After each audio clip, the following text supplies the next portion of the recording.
नमस्कार दोस्तों, स्वागत है आप सभी का हमारे इस चैनल भगवान लोक पर। दोस्तों, अगर आप भी अपनी लाइफ में कुछ नया सीखने की चाह रखते हैं तो इस चैनल को अभी सब्सक्राइब कर लें। दोस्तों, चैत्र नवरात्रि में एक बेलपत्र डालकर चढ़ा दो, 7 जन्मों के दुख मिट जाएंगे। पूरे 1 साल बाद आता है मौका। श्री शिवाय नमस्तुभ्यम।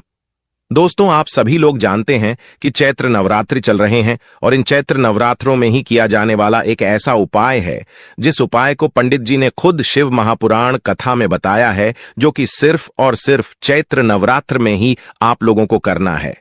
और यह बात भी आप सभी लोग अच्छे से जानते हैं कि चैत्र नवरात्रि साल में सिर्फ एक बार आती है, तो मतलब इस उपाय को करने का मौका साल में सिर्फ आपको एक बार ही मिलता है, जो कि हम आपको इस वीडियो में बताने वाले हैं।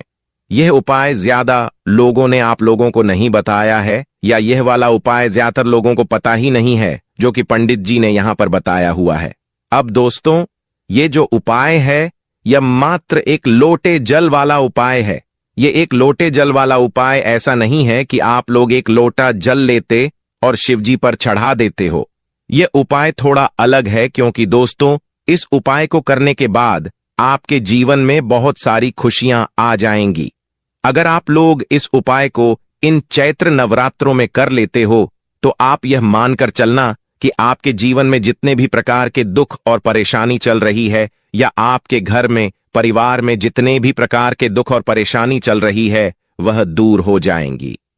साथ ही में दोस्तों, अगर आपके घर में रोग और बीमारी ने भी किसी व्यक्ति को घेर कर रखा हुआ है, या आपके घर परिवार के किसी भी सदस्य को रोग और बीमारी बहुत ही ज्यादा परेशान करती है, चाहे वह बीमारी बड़ी से बड़ी ही क्यों ना हो, तो अगर आप लोग इन चैत्र नवरात्रों में यह वाला उपाय कर लोगे तो आपको निश्चित सी बात है इस उपाय का फल मिलेगा, और उस रोग और बीमारी में भी आपको सुधार देखने के लिए यहां पर मिल जाएगा। साथ ही में दोस्तों, बहुत सारे ऐसे लोग भी होते हैं जिनको खुद के घर में ही डर लगता है, भय लगता है। तो अगर आपके घर में भी कुछ ऐसी ही बात होती रहती है, कभी कभार की भी डर लगने लगता है, भय लगने लगता है, अपने आप ही आप लोग डर जाते हो, तो भाई आप लोगों को इन चैत्र नवरात्रों में यह वाला उपाय कर लेना चाहिए। आपका डर बिल्कुल जड़ से मिट जाएगा। ठीक है। और दोस्तों, ये वाला जो उपाय है ये एक लोटे जल वाला उपाय है। इस उपाय को अब हम समझते हैं कि किसको करना है, किस समय करना है, कहां पर करना है और कैसे करना है। तो देखिए, सबसे पहले चीज एक लोटे जल वाला उपाय है, तो इसके नाम में ही आप लोगों को यह बात तो जरूर समझ आ रही होगी कि इस उपाय में हमें एक लोटा जल तो लेना ही लेना है। पर उससे पहले हमें यह समझना जरूरी है कि इस उपाय को करना किसको है और किस समय करना है। ना तो देखो, ये वाला जो उपाय है ना, ये होगा आपका उपाय रात से शुरू। मतलब इन चैत्र नवरात्रों के किसी भी दिन में आप लोग यह वाला उपाय कर सकते हो। हर दिन करने की जरूरत नहीं है, किसी भी एक दिन आप लोग यह वाला उपाय कर सकते। पर चैत्र नवरात्र के इन 9 दिनों में से किसी भी दिन आप लोगों को यह वाला उपाय करना है। ठीक है, तो आपको यह बात पता चल गई कि आप लोगों को यह वाला उपाय सिर्फ चैत्र नवरात्र के दिनों में ही करना है। उसके बाद में दोस्तों, यह वाला जो उपाय है यह किसको कर रहा है, तो देखो, घर का जो बड़ा और मुख्य सदस्य होगा उसी व्यक्ति को यह वाला उपाय कर रहा है। अब वह बड़ा व्यक्ति मुख्य रूप से घर की माताएं बहनें होंगी तो ज्यादा बेहतर होगा। मतलब कि घर की जो बड़ी माताएं बहनें होंगी, अगर वह यह वाला उपाय करेंगी तो ज्यादा अच्छा होगा, क्योंकि घर की जो माताएं बहनें होती हैं वह घर की लक्ष्मी होती हैं, और जब घर की लक्ष्मी कोई उपाय करती है तो उसका फल हमें बहुत जल्दी और बहुत बड़ा होकर मिलता है। तो इसीलिए आप लोगों को विशेष रूप से घर की बड़ी माताओं बहनों को ही यह वाला उपाय करना चाहिए। अगर किसी कारणवश घर में बड़ी माताएं बहनें उपस्थित ना हों, ठीक है, तो उस जगह पर फिर घर का कोई बड़ा व्यक्ति भी इस वाले उपाय को कर सकता है। कोई दिक्कत वाली बात नहीं है, पर इस उपाय को घर के सभी सदस्य को करने की जरूरत नहीं है। घर में से कोई एक सदस्य ही अगर इस उपाय को करेगा तो उसके पूरे घर परिवार को इस उपाय को करने का फल मिल जाएगा, और जितने प्रकार की समस्याएं आपके जीवन में चल रही होंगी वैद्य करके दूर होना शुरू हो जाएंगी। तो ध्यान रखिएगा, घर में से कोई एक ही बड़ा और मुख्य सदस्य इस वाले उपाय को करे। विशेष रूप से घर की माताओं बहनों में से कोई एक माता मैंने इस वाले उपाय को करें। ठीक है, ये बात आपको समझ आ गई। अब इसके बाद बात करते हैं कि इस उपाय को करने का समय क्या है, किस समय हमें ये उपाय करना है, सुबह के समय करना है कि शाम के समय करना है। तो देखो, ये उपाय थोड़ा सा अलग है।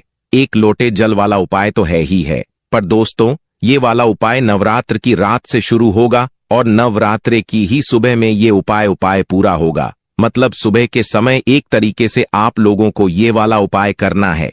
ठीक है, जब हम लोग समझते हैं कि इस उपाय को करने की विधि क्या है और आप लोगों को कैसे और कहां पर यह चाला उपाय करना है, ठीक है, अब बहुत सारे लोग समझ रहे होंगे कि यह वाला उपाय तो हम शिव जी के मंदिर में जाकर करेंगे, पर ऐसा नहीं है। चैत्र नवरात्र चल रहे हैं, तो भाई यह वाला उपाय आप लोगों को किसी एक वृक्ष के नीचे जाकर करना है, जो कि हम आपको बताएंगे। पर यह वाला उपाय भगवान शिव जी के मंदिर में जाकर नहीं होगा। उससे पहले आज हम समझते हैं थोड़े उपाय को करने की विधि, कि यह वाला उपाय आप लोगों को करना कैसे है। तो देखो, 1 लोटे जल वाला उपाय है। ये बात तो समझ आ रही होगी कि इसमें 1 लोटा जल तो हमें आवश्यकता पड़ेगी ही पड़ेगी, पर यह 1 लोटा जल हमें कहां पर लेना है, किस जगह से भरना है, वह भी सुन लो। देखो, चैत्र नवरात्रि की किसी भी एक रात को आप लोग ले लेना, ठीक है, क्योंकि यह उपाय रात्रि से शुरू होगा ना। तो चैत्र नवरात्र में किसी भी एक रात को आज देख रहे हो तो भी आज रात में उपाय को शुरू करना। किसी भी रात में देख रहे हो तो उस दिन की रात्रि से आप लोग इस उपाय को शुरू करना। रात्रि में मात्र आपको क्या करना है, 1 लोटा लेना है, ठीक है। जिस लोटे से आप भगवान शिव जी पर या किसी भी चीज मतलब जल चढ़ाते हो गए हैं ना, तो आपको एक सादा लोटा लेना है ना। उस सादा लोटे के अंदर या जो भी आपके पास लोटा है उस लोटे को लेकर, मतलब मीडियम साइज का लोटा होना चाहिए ना, ज्यादा छोटा हो ज्यादा बड़ा हो, ठीक है। तो 1 लोटा आपको लेना है। उस लोटे के अंदर आपको नवरात्र के किसी भी दिनों में रात्रि में मतलब जल भरकर रख देना है। उस लोटे को फुल भरकर जल भरकर रख देना है। कहां पर रखोगे उस जल को भरकर? देखो, जो आपके घर में पीने के पानी वाला स्थान होता है या आपके घर के रसोई घर में कोई अच्छी सी जगह देखकर इस 1 लोटे के अंदर आप लोग शुद्ध जल भरकर आप लोग रख देना। कब रखोगे? नवरात्रे की किसी भी दिन की रात्रि में। ध्यान से सुन लेना, इस जल को आपको नवरात्र के किसी भी दिन की रात्रि में ही रखना है, ठीक है। तो जैसे आप लोग इसे 1 लोटे जल के अंदर मतलब 1 लोटे के अंदर इस अच्छे से शुद्ध जल भर देते हो, तो इस लोटे को आप किसी भी शुद्ध स्थान पर अपने ही घर में रख देना। विशेष रूप से रसोई घर में रखोगे तो ज्यादा बेहतर होगा, ठीक है। 1 लोटा जल भरकर आपने रख दिया। अब 1 लोटा जल भरकर रखने के बाद दोस्तों आपका यहां पर काम भी हो जाता है पूरा, ठीक है। अब इस लोटे जल को आप लोग पूरी रात भर रखे रहने देना, नवरात्र के ही दिनों में, ठीक है। तो 1 लोटा जल जैसी आप लोग रात भर के लिए रख देते हो। अब उसके बाद आप लोग सो जाना रात भर के लिए, ठीक है। रात भर सोने के बाद जैसे आप सुबह उठते हो, तो सुबह उठने के बाद आपका सबसे पहला काम यह रहेगा कि आप शुद्ध हो जाएं, स्नान वगैरह से सब कुछ निवृत्त हो जाए, मतलब स्नान वगैरह कर लें, क्योंकि आपको अभी यहां पर उपाय को पूरा करना है ना। क्योंकि उपाय हमने नवरात्र की रात से शुरू किया था और उपाय पूरा होगा, मतलब नवरात्र की ही सुबह के समय तो आपने रात में 1 लोटा जल शुद्ध वाला भरकर रख दिया। अब उसे पूरी रात भर रखे रहने दो। सुबह उठो वापस से। सुबह उठने के बाद सबसे पहले स्नान करो। स्नान करके शुद्ध और धुले हुए वस्त्र अच्छे से पहनकर तैयार हो जाओ, क्योंकि हमें इस उपाय को अभी पूरा करना है, ठीक है। तो जैसे आप लोग सुबह उठते हो, जितना सुबह जल्दी उठकर आप लोग ये वाला उपाय कर सकते हो उतना जल्दी उठने की कोशिश करना। बाकी 10, 11, 12 बजे तक भी अगर आप उपाय को पूरा कर सकते हो, किसी कारणवश अगर लेट भी हो जाते हो तो भी आप लोगों को कोई दिक्कत वाली बात नहीं है। आप इस उपाय को पूरा कर लेना, पर जितना जल्दी सुबह हो सके उतना जल्दी उपाय को करने की कोशिश करना, ठीक है। तो सुबह के समय आप उठकर स्नान करके शुद्ध होकर अच्छे या घुले हुए वस्त्र पहनकर तैयार हो जाना और उसके बाद में इसी जल के पास में आ जाना, इसी जल पात्र के पास में आ जाना जिसके अंदर आप लोगों ने जल भरा हुआ था रात्रि में, ठीक है। जिस भी लोटे के अंदर आपने जल भरकर रखा हुआ था, रात्रि में उस जगह पर आ जाना है और उस जगह पर आने के बाद अब आपको इस 1 लोरे जल को उठाना है। पर दोस्तों यहां पर एक बात और निकल कर आती है, जब आप लोग रात्रि में इस जल को भरकर रखोगे तो क्या हमें इस जल को ढककर रखना है? जी हाँ, बिल्कुल इस जल को ढककर रखना है। आपको इस जल को खुले में बिल्कुल भी नहीं रखना, क्योंकि खुले में रखोगे तो कोई भी चीज अंदर मतलब जो है आ सकती है।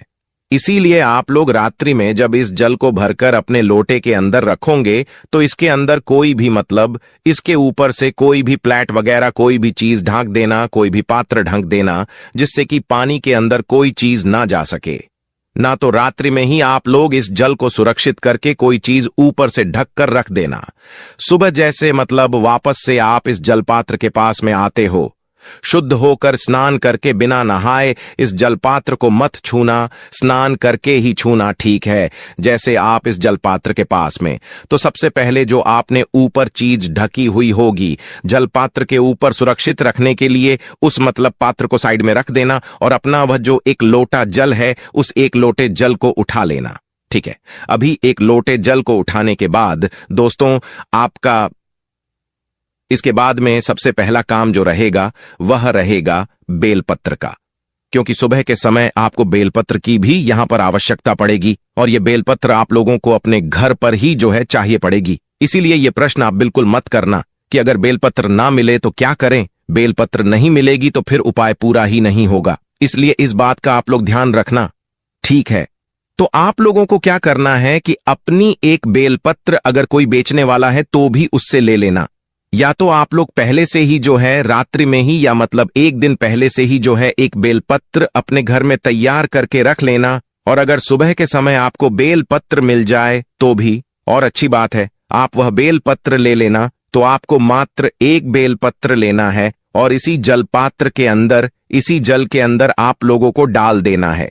कुछ भी नहीं करना है, मात्र इस बेलपत्र को, इस एक बेलपत्र को, एक ही बेलपत्र चाहिए, इससे ज्यादा नहीं चाहिए। इस बेलपत्र को आपको वहां रख दें, फिर चमत्कार देखें आपको। इसका प्रभाव कुछ ही दिन में दिखाई पड़ने लगेगा। भक्तों, यह उपाय को करना ना भूले। भक्तों, अधिक से अधिक